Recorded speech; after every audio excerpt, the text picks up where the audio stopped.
Welcome dear students. Today we are going to learn a poem on killing a tree written by Gieve Patel. This is in class 9 English textbook Behave. So let's get the ball rolling. Throughout this video I will give you a short introduction to the poem. I will share some noteworthy facts about the poet. I will tell you some important points of the poem. We will go through the poem and deconstruct it. At last I will give you a theme of the poem. So let's get started. Western civilization and materialism. Before going to the poem, we have to understand why we are going to read this poem. There is a false fundamental guiding idea of Western civilization that this earth is full of materials and human beings are sent by God to this earth to enjoy these materials and to make profit out of it. But this isn't true. According to this idea of materialism, our rivers, trees, animals are materials and they don't have life. They are only meant for human use. If we consider these ideas as true, our trees won't be a living entity. But there was a person who raised his voice against this false idea of materialism. Once he said trees have life. He is none but Acharya Jagadish Chandra Bose. When he represented his research regarding the nervous system of plant in Paris during 1942, he scientifically proved that our trees have life. They are not materials. They are the living entity just like human beings. Do you know which plant has nervous system like human beings? Let us see a video of that plant.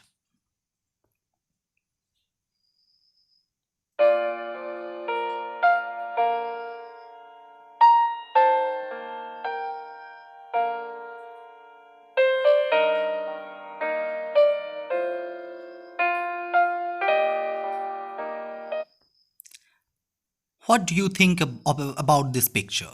Can you remember anything? Of course, this was Chipko movement. It was a forest conservation movement in India started during 1970s in Uttarakhand. Why am I saying all this to you? I want to convey that our trees are not materials. They are living beings. If we hurt them, they also bleed. We have to be empathetic to our trees. Our rivers, our animals, we have to protect them. So today we are going to read On Killing a Tree written by Gieve Patel. It is in class 9 chapter 8. Let us know something about the poet Gieve Patel. He is an Indian poet and playwright. He is also a practicing doctor. He was born in 1940 in Mumbai. He completed all his education from Mumbai. Nature is his preferred choice of writing. His language is very lucid.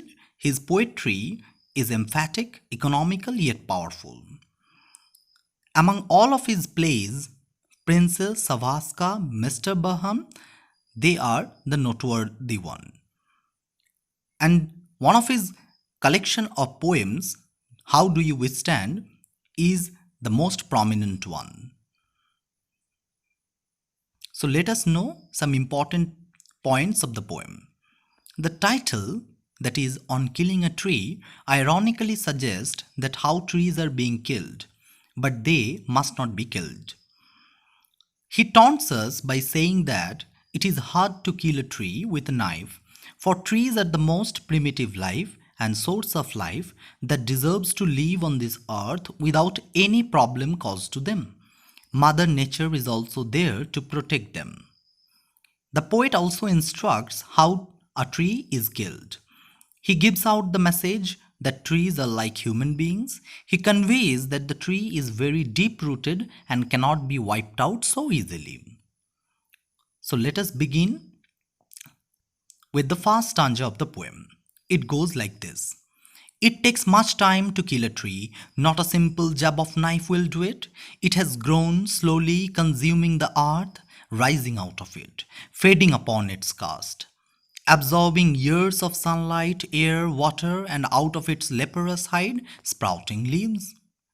In the first stanza, we find the phrase leprous hide.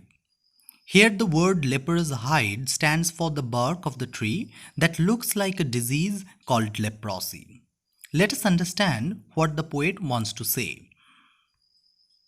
According to the poet, one cannot kill a tree with a simple strike of a knife. The word kill suggests the trees have life, as cutting down a tree is figuratively killing of a life, just like human beings. Trees have grown slowly, consuming the sunlight, air, water for years. They deserve to live without any problem caused to them. This image is very pathetic, as the poet wants us to imagine that human being grows up with utmost care, but when one dies, the loss cannot be tolerated. The poet uses an image of leprosy disease very sharply. The bark of a tree resembles the skin of leprosy diseased person. If we hurt a tree on its bark with a knife, it could do no harm to the tree, rather new little twigs will come out of its trunk. Here are some difficult words for your better understanding of the first stanza.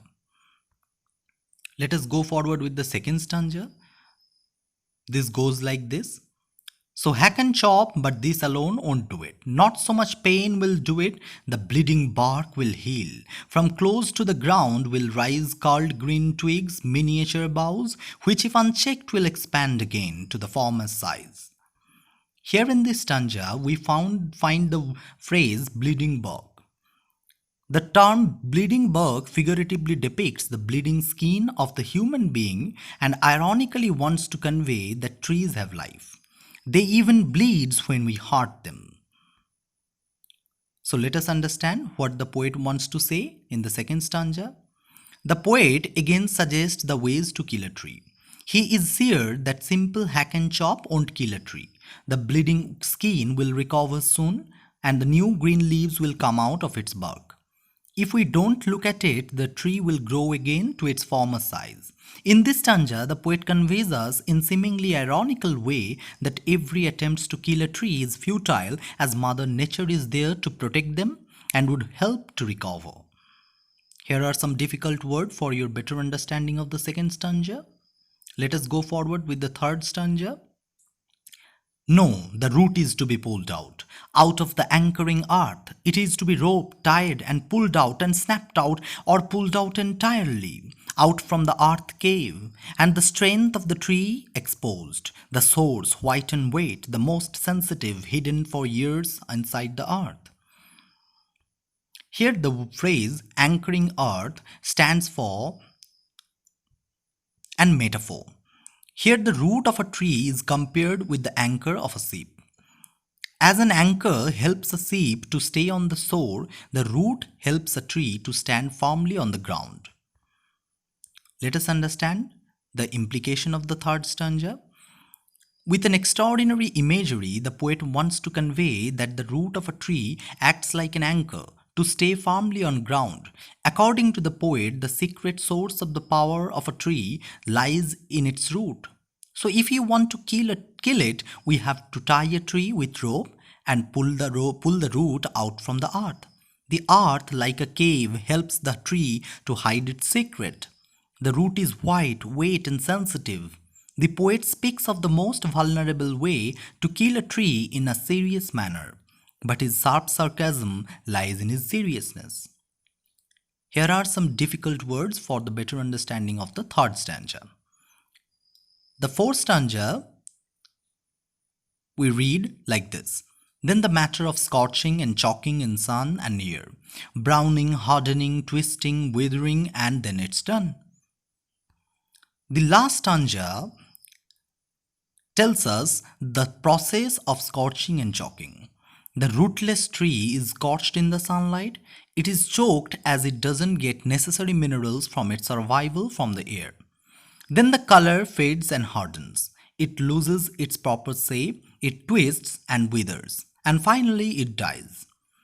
Here in this stanza, the poet's witty imagination is vivid in his description, where the dying tree is compared with a dying human who cannot breathe, whose body is too weak to decay, and who finally dies. Here are some difficult words for your better understanding of the fourth stanza. Let us now understand the theme of the poem. The poet considers the tree as a living organism. According to the poet, it has right to live like any other creatures. But man is killing it with utmost cruelty and callousness. This poem indirectly gives out a strong idea that trees are our lifeline, so they must not be killed. The poet instructs how a tree is killed, but actually he means its opposites. Let us understand the key points of the poem. A tree takes a long time for growth. After the years of struggle, the tree rises out of the earth and brings leaves. Well grown up tree cannot be cut by the simple jab of knife. The trees are cut roughly by striking heavy blows. The poet compares trees with the human body. The tremendous effort is required to uproot a tree. When a tree is uprooted, its life drains away, goes limp, and finally meets its ends. I hope all of you have understood the chapter. Thanking you.